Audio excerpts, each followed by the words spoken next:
আসসালামু আলাইকুম। রান্না করতে আসলাম। আজকে রান্না করব পুঁই শাক। পুঁই শাকটা আমার বারান্দায় হয়েছে, তো পুঁই শাকটা রান্না করব চিংড়ি মাছ দিয়ে। সাথে একটু আলু কেটেও দিয়েছি শাকে। তো রান্না বসাই, দেখতে থাকেন।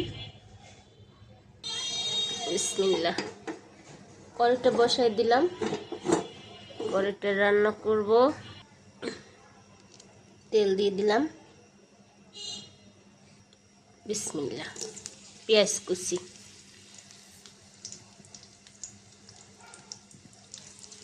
কাঁচামরিচ, পেঁয়াজটা একটু ভেজে নেব।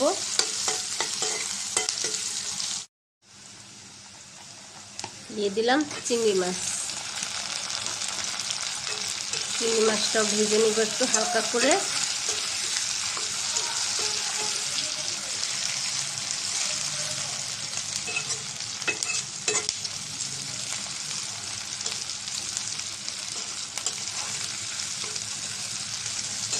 সেহরি খাওয়ার জন্য রান্না করলাম।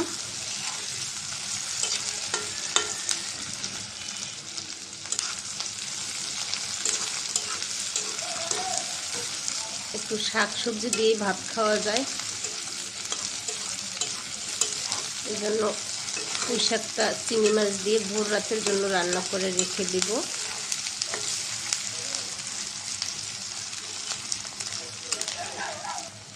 তো চিংড়ি মাছটা ভাজা হয়েছে হালকা করে। এখন একটু পানি দিয়ে দিব মশলা কষাবার জন্য। সামান্য পরিমাণ রসুন বাটা দিয়ে দিলাম, লবণ, হলুদের গুঁড়া, মরিচের গুঁড়া, ধনিয়ার গুঁড়া। মশলাটা এখন কষাই নিব।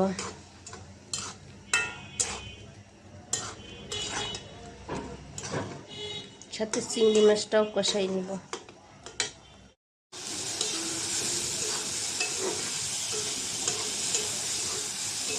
কষানো হয়ে গেছে, অল্প পরিমাণ পানি দিয়ে দিব।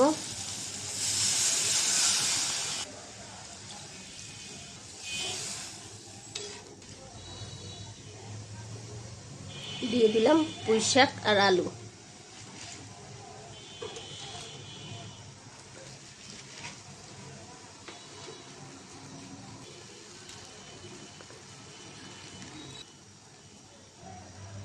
ঢাকনা দিয়ে ঢেকে রাখলাম, পরে নাড়াচাড়া দিয়ে দিব।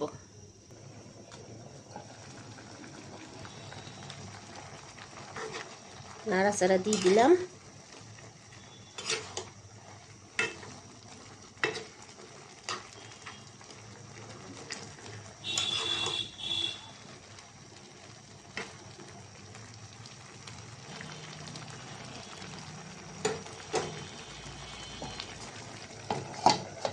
আবারও ঢাকনা দিয়ে ঢেকে রাখলাম।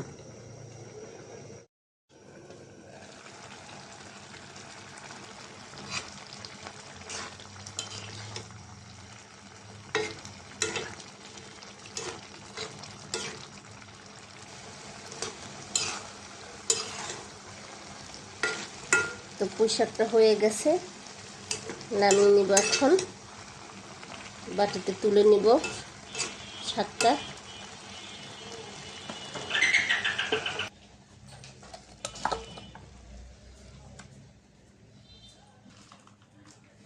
তো চিংড়ি মাছ দিয়ে পুঁই শাক রান্নাটা হয়ে গেছে। তো আজকে রান্না করলাম চিংড়ি মাছ দিয়ে পুঁই শাক। তো আজকে এই পর্যন্ত। সবাই ভালো থাকবেন। আল্লাহ হাফেজ।